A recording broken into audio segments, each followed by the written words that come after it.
Saudara-saudari, Injil kita pada hari ini diambil dari Injil Matius bab 18 ayat 21 sampai bab 19 ayat 1.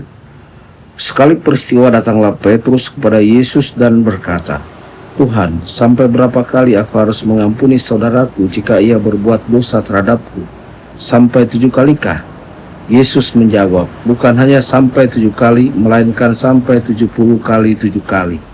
Sebab hal kerajaan surga itu seumpama seorang raja yang hendak mengadakan perhitungan dengan hamba-hambanya. Setelah itu mulai mengadakan perhitungan, dihadapkanlah kepadanya seorang yang berutang 10.000 talenta.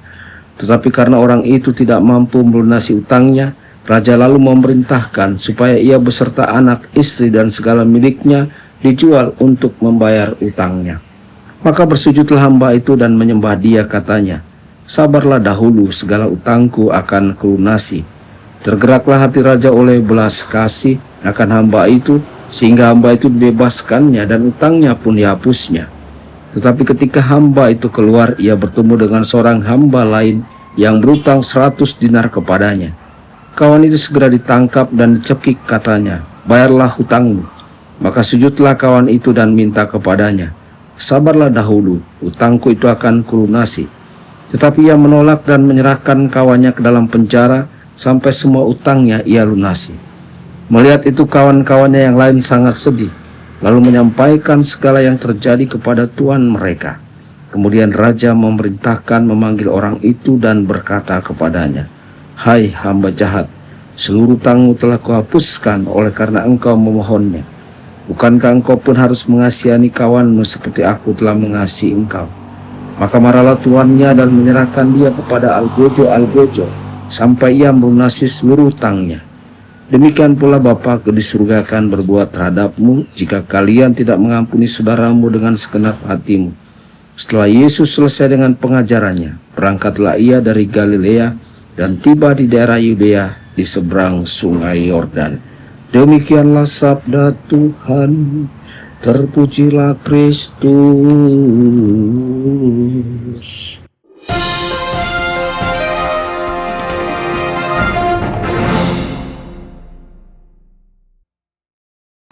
Dalam nama Bapa dan Putra dan Roh Kudus, amin. Saudara dan saudari terkasih dimanapun Anda berada, jumpa lagi dengan saya Romo Tedens dalam saluran Warta Kabar Sukacita. Semoga Anda semua dimanapun berada senantiasa dalam keadaan sehat dan bahagia. Saudara-saudari, pertanyaan Petrus hari ini sangatlah manusiawi. Sampai berapa kali aku harus mengampuni? Bukankah itu juga pertanyaan kita sehari-hari? Apakah tidak cukup 1, 2, atau bahkan 7 kali saja? Bukankah ada batasnya kesabaran dan hati yang tersakiti? Tetapi Yesus menjawab dengan radikal, bukan 7 kali, melainkan 70 kali 7 kali. Jawaban ini bukan soal matematika, melainkan ukuran kasih yang tak terbatas. Sebab pengampunan bukan soal menghitung, melainkan soal hati yang dibentuk oleh kasih Allah sendiri. Saudara-saudari, dalam perumpamaannya Yesus menggambarkan hamba yang telah diampuni utangnya yang luar biasa besar. Namun ia tidak rela mengampuni sesamanya untuk utang yang kecil. Ia bahkan bertindak dengan kekerasan, mencekik temannya sendiri. Inilah potret dari hati yang kaku, keras, dan lupa akan rahmat. Ini bukan sekedar kisah tentang hutang, tetapi tentang ketidakmampuan untuk meneruskan kasih yang sudah diterima. Secara manusia penuh dengan kekerasan seperti itu.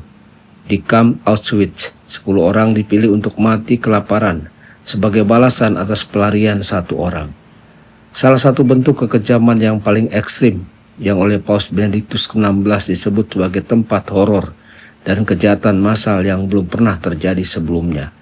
Tempat di mana rasa kemanusiaan dilucuti dan kekerasan menjadi hukum. Di tengah tempat seperti itu ada satu cahaya kecil yang bersinar terang, Santo Maximilian Kolbe.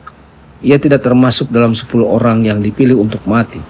Tapi saat seorang ayah keluarga yang terpilih menangis putus asa, Kolbe melangkah maju dan berkata, "Saya ingin menggantikannya." Saudara-saudari, siapakah di antara kita yang mampu melakukan hal seperti itu? Kasihnya melampaui rasa takut. Pengampunannya lahir dari hati yang sudah dipenuhi kasih Allah. Ia mengerti Injil hari ini. Ia tidak hanya mengampuni, tetapi juga memberi hidupnya, persis seperti Yesus di kayu salib. Yesus tidak menuntut sesuatu yang mustahil. Ia justru menunjukkan bahwa manusia mampu bila membiarkan rahmat Allah bekerja.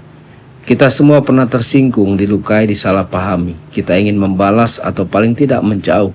Tapi Yesus meminta kita untuk mengampuni bukan karena orang itu pantas menerima pengampunan, tetapi karena kita telah terlebih dahulu diampuni. Salib menjadi ukuran pengampunan kita. Di sana Yesus berkata, "Ya Bapa, ampunilah mereka." Maka kita diajak untuk bertanya pada diri kita sendiri, apakah kita masih menyimpan dendam? Apakah kita masih menghitung-hitung kesalahan orang lain?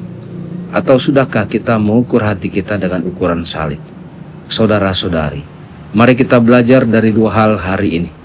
Jangan biarkan kekerasan dan kepahitan menguasai hati kita, karena itu akan menghancurkan jiwa kita sendiri.